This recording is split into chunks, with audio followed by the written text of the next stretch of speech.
Every great story has a beginning.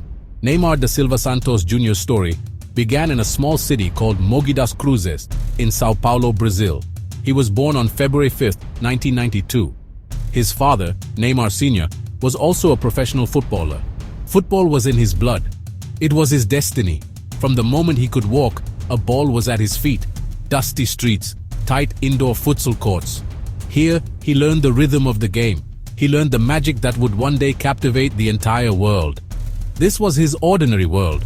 But honestly, he had extraordinary dreams. He was not just a boy playing a game. He was an artist with a canvas of grass. His feet moved with a speed and grace that was, well, unnatural for his age. He saw angles and possibilities that others could not. His dream was simple but powerful. He wanted to be like his heroes, Ronaldo, Ronaldinho, Robinho. He watched them on television, mesmerized by their skill. He told his father, "I will be like them." This was not just a childish wish. It was a promise he made to himself, a fire that burned inside him. His family saw his unique talent. They knew he was special. They moved to São Vicente so he could be closer to better opportunities. His father became his mentor. At just 11 years old, he joined the youth academy of Santos FC. At Santos, Neymar's talent exploded. He was a prodigy. He moved through the youth ranks with incredible speed. Defenders could not stop him. Coaches were amazed by his skill and creativity. He played with a joy that was honestly infectious. He was doing the joga bonito, the beautiful game. Every touch was a piece of art. Every dribble was a piece of art. Every goal was a piece of art. He made football look easy, like a dance. The world started to notice. Whispers grew into loud conversations. A new star was rising in Brazil. His name was Neymar. He was a promise of a brilliant future for Brazilian football. His professional debut came in 2009. He was only 17 years old. He stepped onto the senior pitch and everything changed. He was not just a boy anymore. He was a professional footballer. He quickly became the team's most important player. He scored amazing goals. He created chances for his teammates. He led Santos to victory after victory. In 2011, he helped win the Copa Libertadores. Awards and accolades followed. His fame grew beyond Brazil. Arriving in Europe was like entering a new dimension. The game was faster.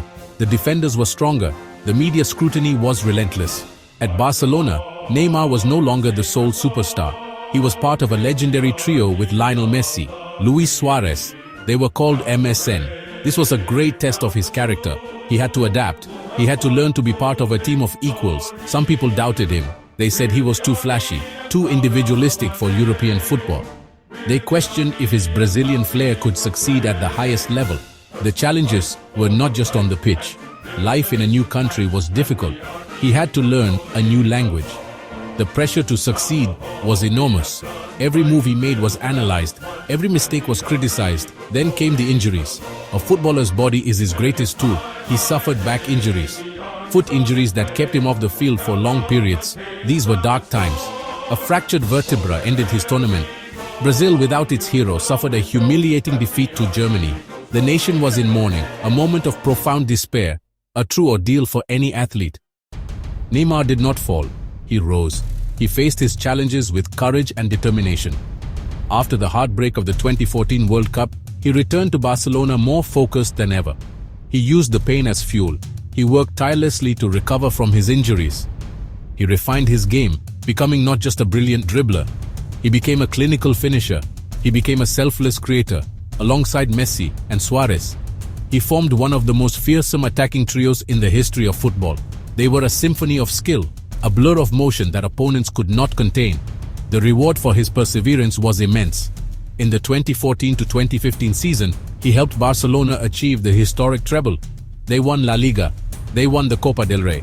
They won the UEFA Champions League. Winning the Champions League was the pinnacle of European club football. Neymar scored in the final, sealing the victory. He had reached the summit. He had proven he could succeed at the very highest level.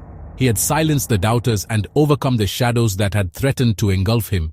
In 2016, he faced another great challenge. The Olympic Games in Rio de Janeiro.